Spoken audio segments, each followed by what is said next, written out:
Assalamualaikum warahmatullahi wabarakatuh. Di sini saya dan teman-teman saya akan menjelaskan hasil kerja kelompok kami, yaitu kelompok 8 yang akan membahas tentang siklus produksi. Pertama-tama saya akan menjelaskan tentang sistem informasi siklus produksi. Siklus produksi merupakan serangkaian aktivitas bisnis dan kegiatan pengolahan data yang berkaitan dengan proses pembuatan produk dan terjadi secara terus-menerus. Keberadaan sistem informasi akuntansi sangat penting dalam siklus produksi.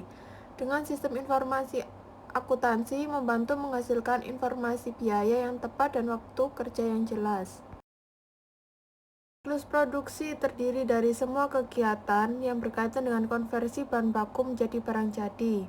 Siklus ini terdiri dari beberapa komponen yang berbeda yang melibatkan desain produk, penggabungannya ke dalam jadwal produksi, kegiatan manufaktur, dan lingkaran umpan balik akuntansi biaya. Empat bidang ini biasanya dikelola oleh 4 departemen yang berbeda, yaitu Departemen Teknik, Manajemen Bahan, Produksi, dan Akuntansi. Siklus produksi penuh berisi kegiatan sebagai berikut. Yang pertama, Departemen Teknik menggunakan proses berulang untuk mengembangkan desain produk. Proses ini memerlukan input dari Departemen Akuntansi mengenai biaya komponen produk yang diusulkan, sementara Departemen Pemasaran menyarankan fitur produk yang dibutuhkan. Kedua, setelah desain produk selesai, staf teknik membuat bill of material yang memerinci setiap komponen dalam produk. Yang ketiga, perkiraan penjualan dari Departemen Penjualan digunakan sebagai input untuk mengembangkan rencana produksi, yang menyatakan jumlah unit yang akan diproduksi, serta waktu kapan setiap batch produk akan dimulai. Yang keempat, staf manajemen bahan melepaskan pesanan pekerjaan ke Departemen Produksi sesuai dengan persyaratan rencana produksi, dan menjadwalkan staf kerja langsung berdasarkan informasi rute tenaga kerja untuk setiap produk di lantai toko. Yang kelima, staf akuntansi biaya menyusun ringkasan biaya untuk setiap batch yang diselesaikan oleh kelompok produksi yang disediakan untuk manajer teknik dan manajer produksi. Berikut merupakan ancaman dan pengendaliannya. Ancamannya dapat berupa resiko dari data induk yang tidak akurat dan tidak valid. Yang kedua, pengungkapan yang tidak diotorisasi atas informasi produksi. Dan yang ketiga, kehilangan atau perubahan data produksi. Pengendaliannya dapat dilakukan dengan cara membatasi akses terhadap data induk siklus produksi dan membackup secara teratur dari semua file data yang penting. Desain produk. Tujuan aktivitas ini adalah untuk menciptakan sebuah produk yang memenuhi kebutuhan pelanggan dari segi kualitas, daya tahan, dan fungsionalitas. Sementara secara simultan meminimalkan biaya produksi. Proses. Aktivitas desain produk menghasilkan dua output, yaitu 1. Daftar bahan baku atau Bill of Materials (BOM) menyebutkan nomor bahan baku, deskripsi, dan kuantitas dari setiap komponen yang digunakan dalam produk jadi. Yang kedua, daftar operasi atau operation list yang berguna untuk menspesifikasikan urutan langkah-langkah untuk mengikuti dalam membuat produk, peralatan apa yang digunakan, dan seberapa lama setiap langkah yang diambil. Alat-alat seperti perangkat lunak manajemen siklus hidup produksi atau Product Life Cycle Management (PLM) dapat membantu meningkatkan efisiensi dan efektivitas dari proses desain produk. Perangkat lunak PLM terdiri dari 3 komponen. Yang pertama, perangkat lunak komputer Aided Design atau CAD berguna untuk mendesain produk baru. Yang kedua, perangkat lunak manufaktur digital yang menirukan bagaimana produk-produk tersebut akan diproduksi. Dan yang ketiga, perangkat lunak manajemen data produk yang menyimpan semua data yang terkait dengan produk. Perangkat lunak CAD memfasilitasi kolaborasi dengan tim desain yang tersebar di seluruh dunia dan mengeliminasi biaya yang terkait dengan bertukar salinan statis desain produk. Perangkat lunak manufaktur digital mengizinkan perusahaan untuk menentukan kebutuhan tenaga kerja, mesin, dan proses untuk secara optimal menghasilkan barang-barang dalam fasilitas yang berbeda guna meminimalkan biaya. Perangkat lunak manajemen data produk menyediakan akses mudah terhadap spesifikasi teknik mendetail dan data produk lainnya untuk memfasilitasi desain ulang produk, modifikasi, dan pemeliharaan purna jual. Ancaman dan pengendalian dari desain produk. Ancamannya yaitu desain produk yang buruk dapat mengakibatkan kelebihan biaya. Untuk pengendaliannya yaitu dengan cara analisis akuntansi biaya yang timbul dari pilihan desain produk dan analisis garansi dan biaya perbaikan. Selanjutnya ada perencanaan dan penjadwalan.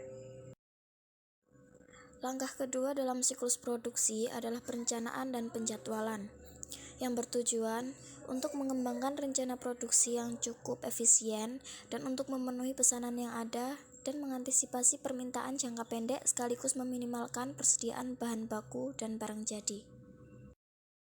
Metode perencanaan produksi. Dua metode umum perencanaan produksi adalah Manufacturing Resource Planning dan produksi ramping. Manufacturing Resource Planning atau MRP2 adalah perpanjangan dari perencanaan sumber daya bahan baku yang berupaya untuk menyeimbangkan kapasitas produksi yang ada dengan kebutuhan bahan baku untuk memenuhi permintaan penjualan yang diperkirakan. MRP2 sering disebut sebagai push manufacturing karena barang yang diproduksi dalam ekspektasi dari permintaan pelanggan. Sedangkan produksi ramping memperpanjang prinsip-prinsip sistem persediaan just in time untuk seluruh proses produksi. Tujuan dari produksi ramping adalah untuk meminimalkan atau mengeliminasi persediaan barang baku, barang dalam proses, dan barang jadi. Dan sering disebut sebagai pull manufacturing karena barang yang diproduksi sebagai respon terhadap permintaan pelanggan. Selanjutnya ada dokumen kunci dan formulir. Informasi mengenai pesanan pelanggan, perkiraan penjualan, dan tingkat persediaan barang jadi digunakan untuk menentukan tingkat produksi. Hasilnya adalah Master Production Schedule atau MPS dan bisa disebut jadwal induk produksi. Digunakan untuk mengembangkan sebuah jadwal yang mendetail yang menspesifikasikan produksi harian dan untuk menentukan apakah bahan baku perlu dibeli atau tidak. Untuk melakukannya, perlu untuk melebihkan daftar bahan baku untuk menentukan kebutuhan barang baku langsung yang memenuhi tujuan produksi. Aktivitas perencanaan dan penjadwalan menghasilkan 3 dokumen lain, yaitu pesanan produksi, permintaan bahan baku, dan kartu pemindahan. Pesanan produksi atau production order mengotorisasi pembuatan dalam kuantitas yang telah ditentukan pada sebuah produk. Sedangkan permintaan bahan baku atau materials requisition mengotorisasi penghapusan kuantitas yang diperlukan bahan baku dari ruang penyimpanan ke lokasi pabrik. Selanjutnya ada kartu pemindahan, yaitu untuk mengidentifikasi bagian yang ditransfer, lokasi di mana bagian tersebut ditransfer, dan waktu transfer. Ancaman dan pengendalian. Ancaman utama dalam aktivitas perencanaan dan penjadwalan adalah kelebihan atau di bawah target produksi. Kelebihan produksi dapat mengakibatkan pasokan barang yang melebihi permintaan jangka pendek. Dengan demikian, menciptakan masalah arus kas potensial karena sumber daya terikat dalam persediaan. Sebaliknya, jika di bawah target produksi dapat mengakibatkan kerugian penjualan dan ketidakpuasan pelanggan karena kurangnya ketersediaan barang yang diinginkan. Selanjutnya ialah operasi produksi, yaitu langkah ketiga dalam siklus produksi, di mana pembuatan produk yang sebenarnya. Cara aktivitas ini dicapai berbeda-beda di berbagai perusahaan. Perbedaan berdasarkan jenis produk yang diproduksi dan tingkat otomatisasi yang digunakan dalam proses produksi tersebut. Proses produksi menggunakan berbagai bentuk teknologi informasi dalam prosesnya, seperti robot dan mesin yang dikendalikan komputer, yang disebut sebagai Computer Integrated Manufacturing atau CIM. CIM dapat secara signifikan mengurangi biaya produksi. Para akuntan tidak perlu menjadi ahli pada setiap aspek CIM, tetapi mereka harus memahami bagaimana ini mempengaruhi operasi dan akuntansi biaya. Satu efek operasional dari CIM adalah pergeseran dari produksi massal menjadi manufacturing pesanan khusus. Ancaman dan pengendalian. Pencurian persediaan dan aktivitas tetap adalah keprihatinan utama. Selain kehilangan aset, pencurian juga mengabaikan saldo aset yang berlebihan, yang dapat mengarah pada analisis yang salah dari kinerja keuangan dan di bawah target. Untuk mengurangi resiko kehilangan atas persediaan atau akses fisik terhadap persediaan harus dibatasi dan seluruh pergerakan internal dan persediaan harus didokumentasikan. Jadi permintaan bahan baku harus digunakan untuk mengotorisasi dikeluarkannya bahan baku untuk produksi. Baik pegawai pengendalian persediaan maupun pegawai produksi yang menerima bahan baku harus menandatangani daftar permintaan untuk mengakui keluarnya barang ke produksi. Kinerja yang buruk adalah ancaman lain terhadap operasi produksi. Pelatihan adalah salah satu cara untuk menanggulangi ancaman ini. Memang survei perusahaan manufaktur melaporkan hubungan langsung antara waktu yang dihabiskan dalam pelayanan dan produktivitas secara keseluruhan. Penting juga untuk secara teratur menyiapkan dan meninjau laporan terhadap kinerja guna mengidentifikasi kapan pelatihan tambahan akan diberikan. Selanjutnya, akuntansi biaya. Akuntansi biaya adalah langkah terakhir dalam siklus produksi. Akuntansi biaya memiliki 3 tujuan utama dari sistemnya. Pertama, menyediakan informasi untuk perencanaan, pengendalian, dan pengevaluasian kinerja operasi produksi. 2. Menyediakan data biaya yang aktual mengenai produk untuk digunakan dalam penetapan harga dan keputusan bantuan produk. Dan yang ketiga, untuk mengumpulkan dan memproses informasi yang diinginkan untuk menghitung nilai-nilai persediaan dan harga pokok penjualan yang muncul dalam laporan keuangan perusahaan. Proses dalam sistem akuntansi biaya. Demi berhasil mencapai tujuan pertama, sistem akuntansi biaya harus didesain untuk mengumpulkan data secara real-time mengenai kinerja aktivitas produksi, sehingga manajemen dapat membuat keputusan yang tepat waktu. Untuk mencapai dua tujuan lainnya, sistem akuntansi biaya harus mengklasifikasi biaya berdasarkan berbagai kategori dan kemudian menentukan biaya-biaya tersebut ke produk tertentu dan unit organisasi. Hal ini memerlukan pengodaan yang cermat pada data biaya selama pengumpulan, karena seringkali biaya yang sama dialokasikan dalam berbagai cara untuk beberapa tujuan yang berbeda, sehingga sebagai contoh, biaya pengawasan pabrik mungkin ditentukan ke departemen untuk tujuan evaluasi kinerja, tetapi ke produk-produk yang spesifik untuk penentuan harga dan keputusan bawaan produk.